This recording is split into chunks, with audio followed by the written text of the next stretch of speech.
I wanted to be a rock star. I dreamed of it, and that's all I dreamed of. I should be more accurate. I wanted to be a pop star. This was in the late 80s. And mostly I wanted to be the fifth member of Depeche Mode or Duran Duran. They wouldn't have me. I didn't read music, but I played synthesizers and drum machines. And I grew up in this little farming town in northern Nevada, and I was certain that's what my life would be. And when I went to college at the University of Nevada, Las Vegas, when I was 18, I was stunned to find that there was not Pop Star 101 or even a degree program for that interest. And the choir conductor there knew that I sang and invited me to come and join the choir. And I said, yes, I would love to do that, sounds great. And I left the room and said, no way. The choir people in my high school were pretty geeky, and there was no way I was going to have anything to do with those people. And about a week later, a friend of mine came and said, listen, you've got to join choir. At the end of the semester, we're taking a trip to Mexico, all expenses paid, and the soprano section is just full of hot girls. And so I figured for Mexico and babes, I could do just about anything. And I went to my first day in choir, and I sat down with the basses and sort of looked over my shoulder here to see what they were doing. They opened their scores, the conductor gave the downbeat, and boom, they launched into the Kyrie from the Requiem by Mozart. And my entire life I had seen in black and white, and suddenly everything was in shocking Technicolor. The most transformative experience I've ever had in that single moment, hearing dissonance and harmony, and people singing, people together, this shared vision.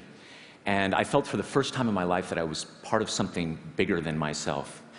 And there were a lot of cute girls in the soprano section, as it turns out. I decided to write a piece for choir a couple of years later as a gift to this conductor who had changed my life. I had learned to read music by then, or slowly learning to read music, and that piece was published.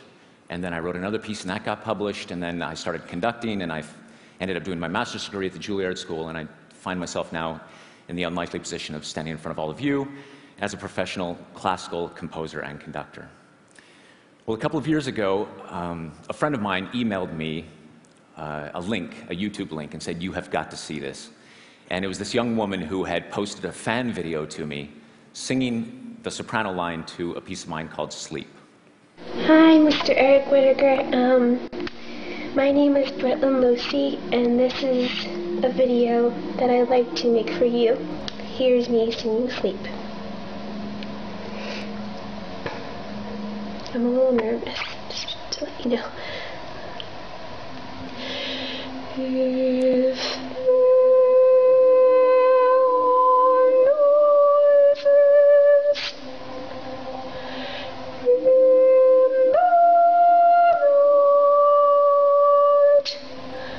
I was thunderstruck.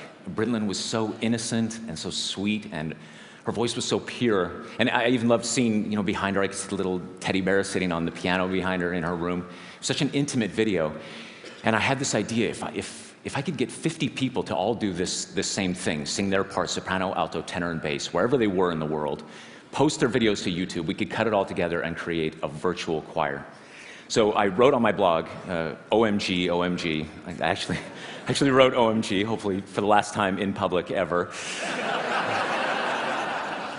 And I sent out this call to singers, and I made free the download of the music to a piece that I'd written in the year 2000 called Lux Aurumque, which means light and gold. And lo and behold, people started uploading their videos. Now, I should say before that, what I did is I posted a conductor track of myself conducting, and it's in complete silence when I filmed it, because I was only hearing the music in my head, imagining the choir that would one day come to be. Afterwards, I played a piano track underneath so that the singers would have something to listen to. And then as the videos started to come in,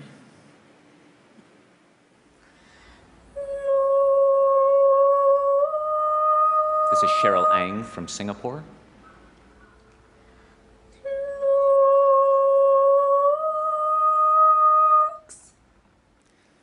This is Evangelina Etienne.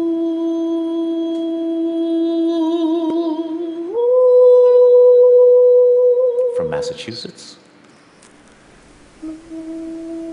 Stephen Hansen from Sweden. This is Jamal Walker from Dallas, Texas.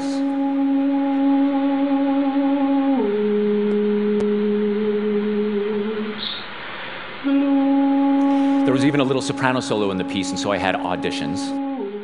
And a number of sopranos uploaded their parts. I was told later, and also by lots of singers who were involved in this, that they sometimes recorded 50 or 60 different takes until they got just the right take. They uploaded it. Here's our winner of the soprano solo. This is Melody Myers from Tennessee.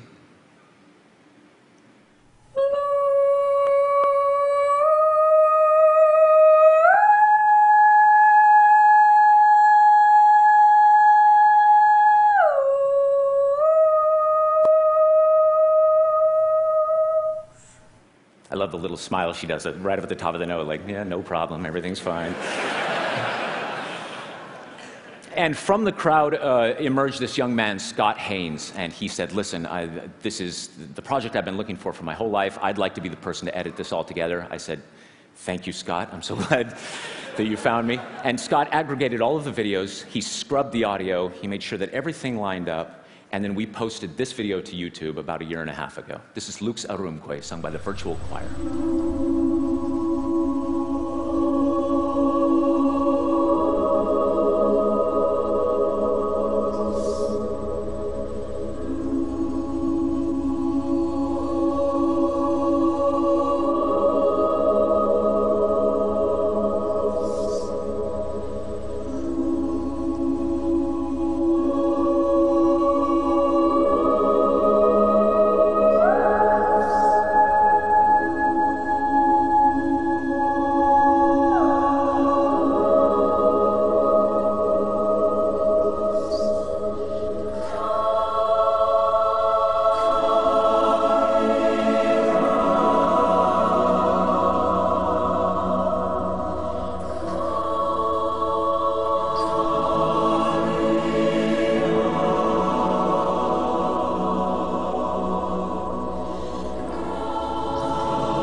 I'll stop it there in the interest of time.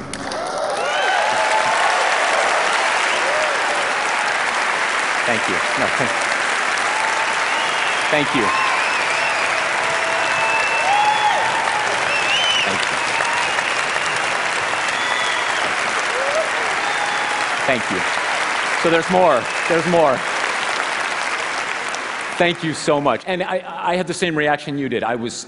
I actually was moved to tears when I first saw it. I just couldn't believe how the poetry of all of it. These souls all on their own desert islands, sort of sending electronic messages in bottles to each other.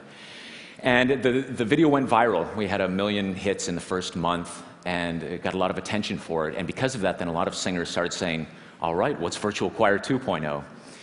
And so I decided for Virtual Choir 2.0 that I would choose the same piece that Britlin was singing, Sleep, which is another work that I wrote in the year 2000, poetry by my dear friend Charles Anthony Silvestri.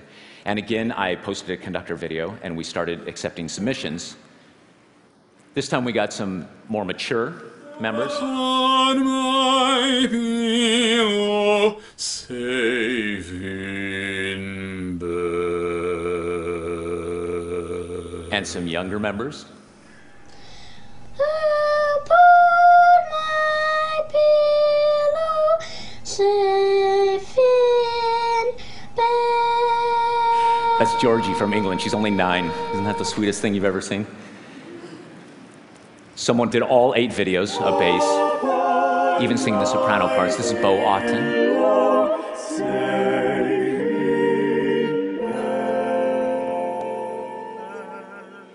And our goal, it was sort of an arbitrary goal. There was an MTV video where they all sang Lollipop, and they got people from all over the world to just sing that little melody, and there were 900 people involved in that. So I told the singers, that's our goal, that's the number for us to beat.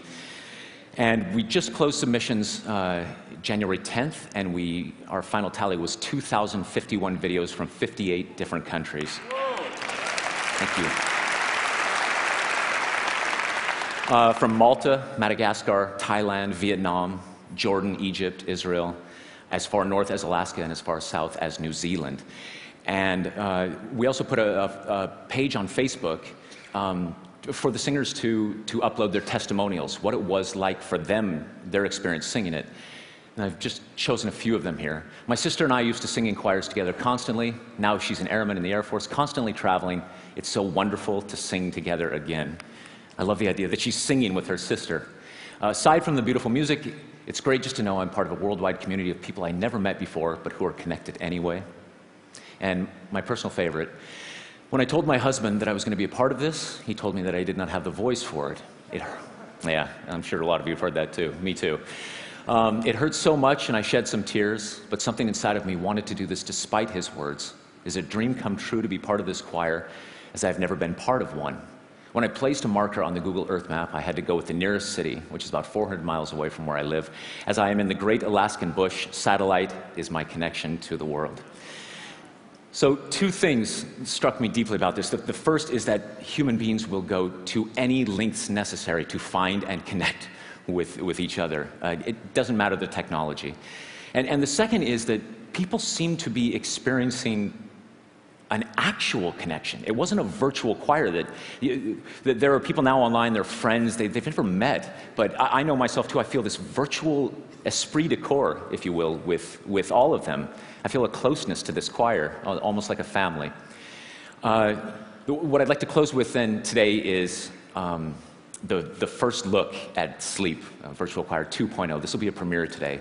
We're not finished with the video yet. You can imagine with 2,000 synchronized YouTube videos, the render time is just atrocious. But we do have the first 3 minutes, and it's a tremendous honor for me to be able to show it to you here first. You're the very first people to see this. This is Sleep, the virtual choir.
Thank you.